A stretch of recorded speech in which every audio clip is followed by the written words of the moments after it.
38장 1절에서 13절까지 말씀 우리 같이 교독하고 또 우리 다음 세대를 위한 우리 기도의 기도 제목도 한번 같이 읽겠습니다.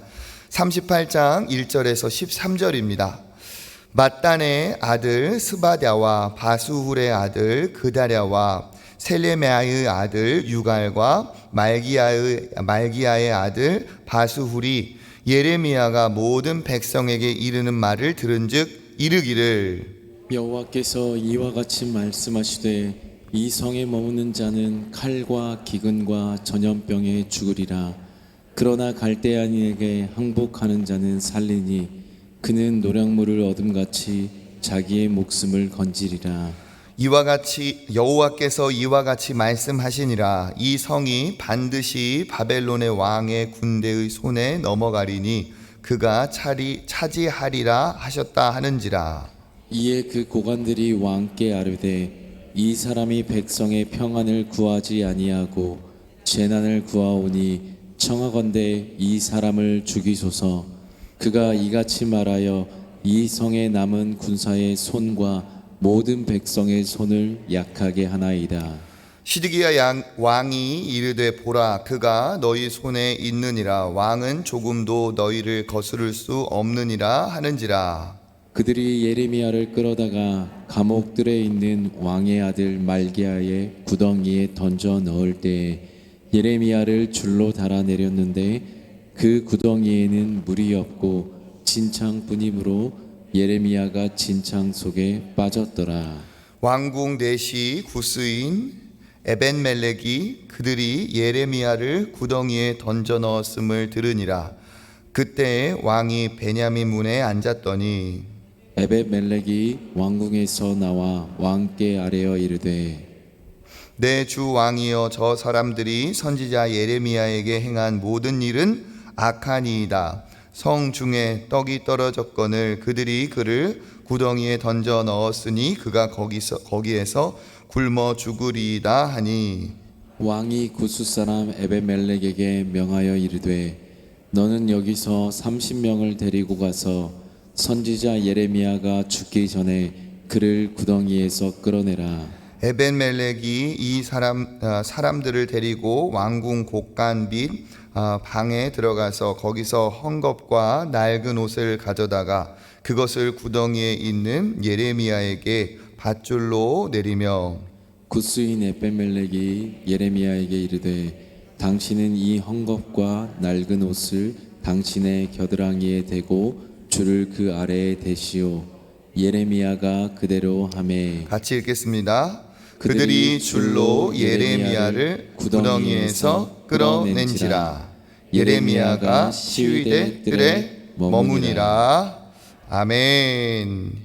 예, 우리 기도 제목 우리 오늘 또 내일까지 진행되는 유년부, 초등부 그리고 중고등부 같이 한번 읽겠습니다. 안쪽 면에 유년부부터 교회에서 진행됩니다. 우리 세 가지 시작.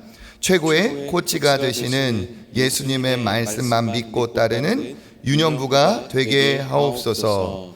하나님을 사랑하는 거룩한 교회로 세워지는 유년부가 되게 하옵소서.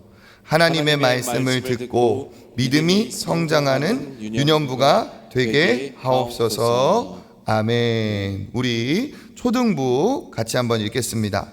하나님께서 초등부에 맡기신 소중한 다음 세대가 말씀과 찬양과 기도로 변화되어 하나님의 마음에 합한 다음 세대가 되게 하옵소서. 십자가의 복음을 깨닫고 복음 안에서 자신의 참된 가치를 발견하며 가슴에 말씀이 새겨지고 거룩한 창조 의식으로 살아가게 하옵소서. 복음의 능력을 경험하고 누구 앞에서도 당당하게 그리스도의 복음을 전하는 믿음의 세대가 되어 어떤 상황에도 그리스도를 따라가는 부흥의 세대가 되게 하옵소서. 아멘. 우리 중고등부 뒷면 세 가지 읽겠습니다. 믿음이 회복되고 세상으로부터 거룩하게 구별되기를 결단하는 수련에 되게 하옵소서. 공부와 성공보다 하나님의 부르심에 반응하는 비전의 사람이 되게 하옵소서. 하나의 성벽이 쌓이듯 어색하고 나누어졌던 관계가 하나로 회복되어 역동적인 예배 공동체가 되게 하옵소서.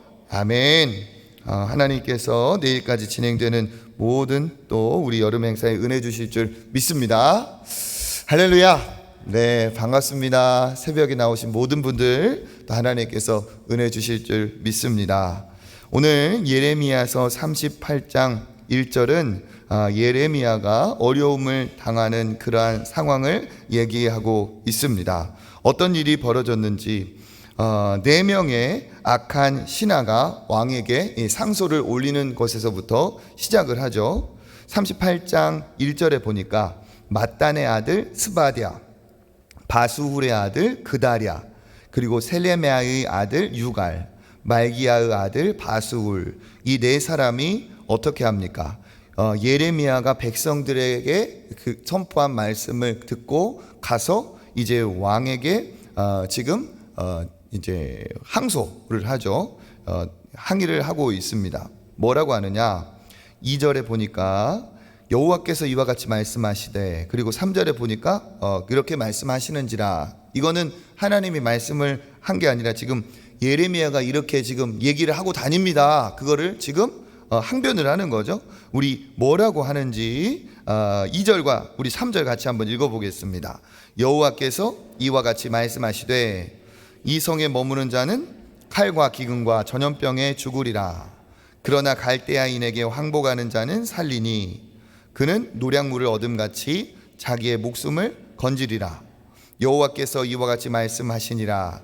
이 성이 반드시 바벨론의 왕의 군대의 손에 넘어가리니 그가 차지하리라 하셨다 하는지라. 아멘.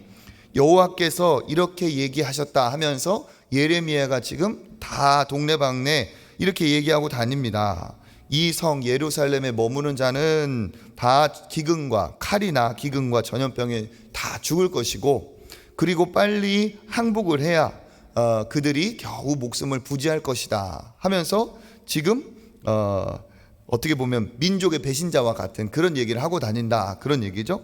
그 다음에 또 3절에 보니까 반드시 이 성이 반드시 바벨론 왕의 군대의 손에 넘어가서 그가 우리를 다 차지하게 될 것이다 하는 얘기를 하고 다닙니다. 이렇게 예레미야가 선포하는 이유는 무엇입니까? 이거는 본인들의 악함이 문제가 되어서 자신을 포함한 왕과 모든 신하들까지 다 하나님의 말씀을 어기고 회개하지 않는 것이, 그것이 문제지, 예레미야가 이렇게 얘기한다고 해서 이렇게 되는 게 아니잖아요. 그렇죠?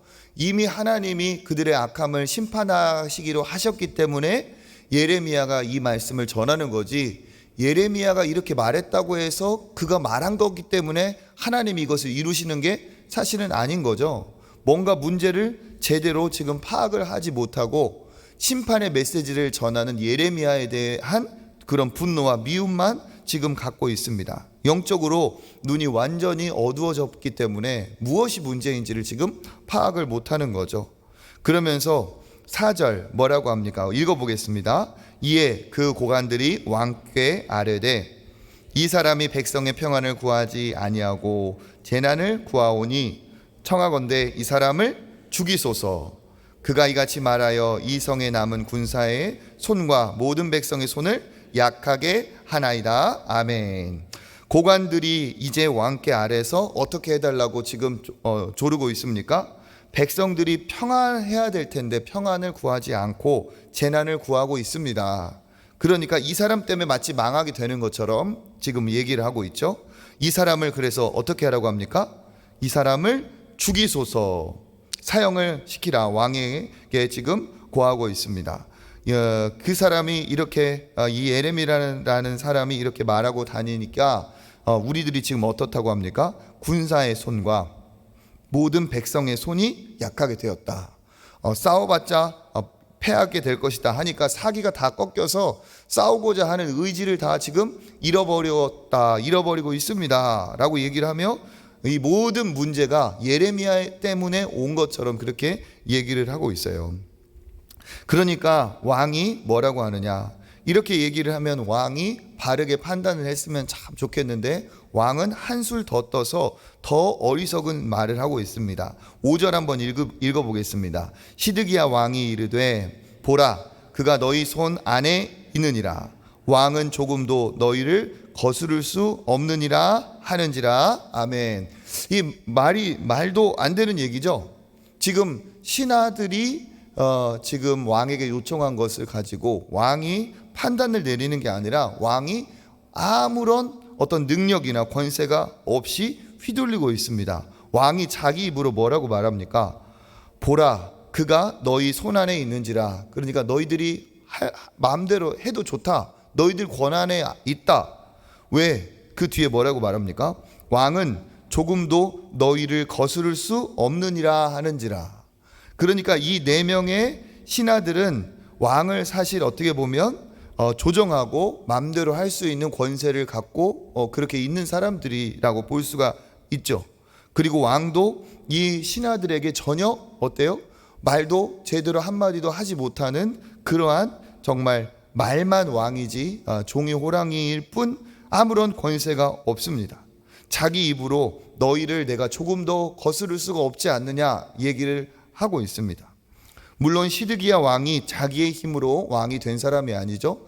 바벨론의 느부갓네살이 왕으로 세웠기 때문에 이 사람이 왕으로서 어떤 왕의 권한을 행사하는 것이 절대 쉬운 것은 아니었을 겁니다. 그렇지만 어찌되었건 자기가 왕위에 어떠한 이유로든 올랐다면 왕으로서 나라를 정비하고 자기도 왕으로서의 어떤 권세를 회복을 하고 나라가 바르게 되도록 그렇게 왕으로서 노력을 하고 그렇게 하는 것이 맞을 텐데 전혀 그런 의지가 보이지 않고 그냥 너희들이 하는 걸 내가 어떻게 막겠느냐 하는 식으로 얘기를 하고 있어요. 이게 왕으로서의 전혀 어떤 권위나 권세나 또 하나님의 어떤 대리자로서 이스라엘 왕으로 선 자의 어떠한 모습도 보이지가 않죠. 그냥 맡겨버리고 있습니다. 그러니까 어떻게 되었습니까? 6절에 그들이 예레미야를 끌어다가 감옥들에 있는 왕의 아들 말기야의 구덩이에 던져 넣을 때 예레미야를 줄로 달아내렸더니 그 구덩이에는 물이 없고 진창뿐이므로 예레미야가 진창 속에 빠졌더라. 지금 구덩이에다가 이 사람을 이제 던져 넣게 됩니다. 여기는 이제 구덩이는 물이 없고 진창뿐이다라고 했던 것은 이게 어떻게 보면은 지금으로 보면 이제 물탱크와도 같은 거예요. 지금은 이제 물탱크를 우리가 만들어서 깨끗하게 할 수 있지만 거기에는 지금도 캄보디아나 이런 데는 이제 비가 왔을 때 물을 저장하기 위해서 구덩이를 파놓잖아요. 그와 같이 물을 저장하기 위해서 구덩이를 파고 그 안을 어떻게 보면 석회나 이런 걸로 발라서 물을 저장할 수 있도록 그렇게 합니다. 그러면 물을 다 소비했을 때 건기가 왔을 때는 물이 점점 줄어들면서 그 이제 진흙벌이 되겠죠. 그 안이 그 파는 구덩이의 깊이는 이게 얕은 곳은 한 2m 그리고 그 이상 뭐 10m까지 우리 옛날에 우물 파는 것처럼 그렇게 파 내려간다고 합니다. 거기다가 지금 예레미야를 던져 넣었어요. 그러니까 이것은 어떻게 보면 당장에 뭐 목을 치거나 뭐 이러한 사형은 아니지만 거기에서 이제 그냥 죽으라고 던져 넣은 꼴이 되어버렸습니다. 그렇게 예레미야는 지금 죽을 위기에 처해 있죠. 하나님의 말씀을 전한 것으로 인해서 또 그는 환난을 당하고 있습니다. 그리고 나서 예레미야는 이렇게 내가 죽는구나 그러면서 절망에 빠졌을 수도 있겠죠. 그런데 하나님께서 또 일하시는 것이 그 이후에 나옵니다. 우리 7절 한번 읽어보겠습니다. 왕궁 넷이 구스인 에벤멜렉이 그들이 예레미야를 구덩이에 던져 넣었음을 들으니라. 그때 왕이 베냐민 문에 앉았더니 에벤멜렉이 왕궁에서 나와 왕께 아뢰어 뭐라고 합니까? 9절 읽어보겠습니다. 내 주 왕이여 저 사람들이 선지자 예레미야에게 행한 모든 일은 악하니이다. 성중에 떡이 떨어졌거늘 그들이 그를 구덩이에 던져 넣었으니 그가 거기에서 굶어 죽으리이다 하니, 이 왕궁에 있는 이 에벤멜렉이라는 사람은 내시입니다. 환관이고 또 구스인입니다. 구스인은 에디오피아 사람을 말하는 거죠. 그러니까 이 사람은 이방인이고 또 그 왕궁에서는 신하들에 비하면은 어떻게 보면 비천한 자입니다. 그리고 이방인으로서 왕에게 어떻게 보면 더 연약하게 행동할 존재인데, 이 에벤멜렉이 그 예레미야의 소식을 듣고 반대로 의분이 나서 가만히 있지를 못하는 거예요. 그래서 왕에게 찾아가서 왕에게 이르죠. 내 주 왕이여, 저 사람들이 선지자 예레미야에게 행한 모든 일은 어떻게 하다고요? 악하니이다. 이게 환관으로서, 내시로서 할 수 있는 말이 아닐 정도로 굉장히 대담하게 얘기하고 있어요. 악하다. 자기의 목이 어떻게 달아날지 모르는 상황입니다. 왕조차도 내가 어떻게 너희들을 이기겠냐 했는데 오히려 이 내시가 가가지고 이것이 악하다고 왕에게 설득을 하죠. 그러면서 뭐라고 말합니까? 떡이 떨어졌거늘. 추정을 해보면 어쩌면 느부갓네살 왕이 예루살렘을 포위해서 완전히 차단된 상황을 우리가 생각할 수 있어요. 그러니까 당연히 예레미야는 이제 굶어 죽게 될 것이다 하면서 이렇게 왕에게 항변을 하죠.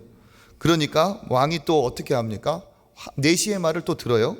왕이 구스 사람 에벤멜렉에게 명하여 너는 여기서 30명을 데리고 가서 선지자 예레미야가 죽기 전에 그를 구덩이에서 끌어내라. 그래서 30명을 데리고 이 에벤멜렉이 가서 그 줄을 만들어서 헌 옷을 가지고 옷가지를 묶어서 줄을 만들어 가지고 예레미야를 이제 끌어냅니다.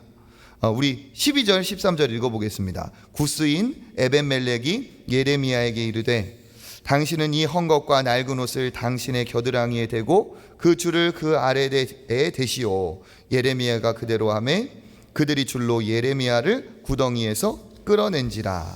예레미야가 시위대 뜰에 머무니라. 아멘. 전혀 예상하지 못했던 사람이 등장해서 예레미야를 살려내고 있습니다. 오늘 말씀을 보면 그렇죠.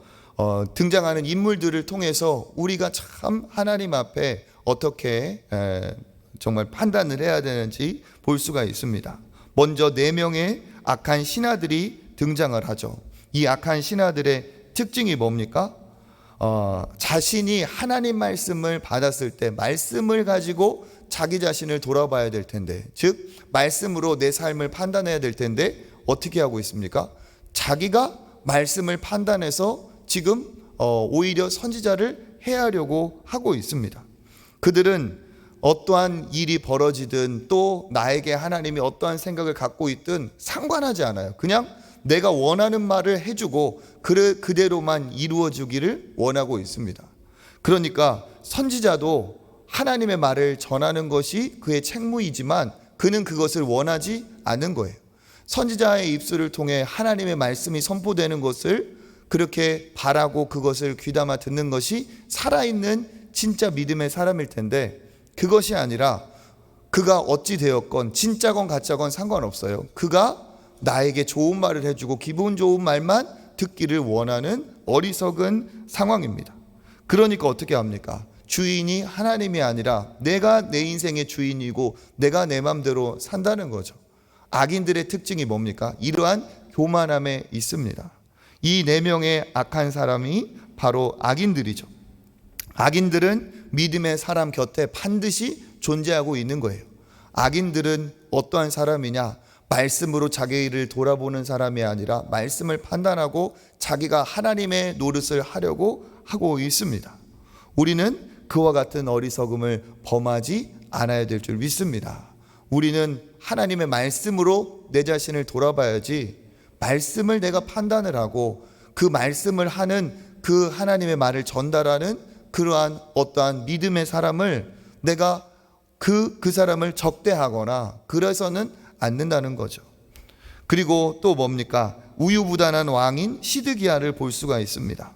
왕이라는 직책이 권위를 주는 것이 아님을 우리가 알 수 있죠. 왕이 왕다워야 왕으로서의 어떤 역할이 있는 거지, 왕이라는 어떠한 그 자격이 그 사람을 왕으로 세우는 것이 아닙니다. 왕에게 합당한 능력과 실력이 있을 때만 거기에 왕으로서의 역할이 있는 것이죠. 왕으로서의 담대함과 권위는 어디에서 나올까요? 하나님의 말씀에 대한 신뢰, 하나님에 대한 의로움이 나에게 있을 때 거기에서 권위가 나오는 거죠. 왜 그렇습니까? 내 말이 아니라 하나님의 말씀이기 때문에 우리가 담대할 수 있는 것이죠. 예레미야도 그렇고 뒤에 나오는 내시도 그렇고 담대할 수 있는 이유가 뭡니까? 하나님의 뜻을 행하고 있다는 그 내 믿음과 확신이 거기에서 담대함이 나오는 것이죠. 우리 역시도 믿음의 사람으로서 직장이든 가정이든 안 믿는 사람 혹은 악인이 둘러 있을 때 우리 역시도 신앙인다운 믿음의 말, 신앙인다운 행동이 어디에서 나옵니까? 그들이 틀렸고 하나님이 옳다, 내가 하나님 편에 섰다는 것이 우리에게 담대함이 되고 능력이 되는 줄 믿습니다. 그러니까 믿음의 사람은 다수결의 원칙에 휘둘리고 믿음의 사람은 권세자 앞에 휘둘리는 것이 아닙니다. 믿음의 사람은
으로 하나님 앞에 승리할 수 있도록 역사하여 주시옵소서. 오늘도 주님과 동행하며 우리 자녀들이 어디에 있든지 이와 같이 주의 도움을 받는, 주의 보호를 받는 하루가 되게 하여 주시고, 아버지 우리의 삶에도 넘치는 하나님의 역사가 있게 하여 주옵소서. 오늘도 하나님 앞에 간구하는 모든 기도에 응답하여 주셔서 하나님께서 이 아침의 기도에 30배, 60배, 100배의 축복으로 응답하여 주시옵소서. 감사드리며 예수님의 이름으로 기도합니다.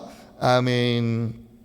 우리 이 시간 하나님 앞에 기도하실 때 또 은혜가 흘러넘치는 사랑의 공동체 초청교회 되게 하여 주옵소서. 기도해 주시길 바랍니다. 준비하고 있는 우리 여름 단기 선교와 또 우리 사랑하는 자녀들 성경학교 수련회 가운데 큰 은혜를 더하여 주시옵소서. 또 우리 청년부 수련회도 이렇게 준비 중에 있습니다. 모든 여름 사역에 주님 함께하여 주시고 또 하나님께서 은혜 내려 주시옵소서. 기도해 주시면 감사하겠습니다. 우리 시간 주님 한번 찾고 기도의 자리로 나아가겠습니다.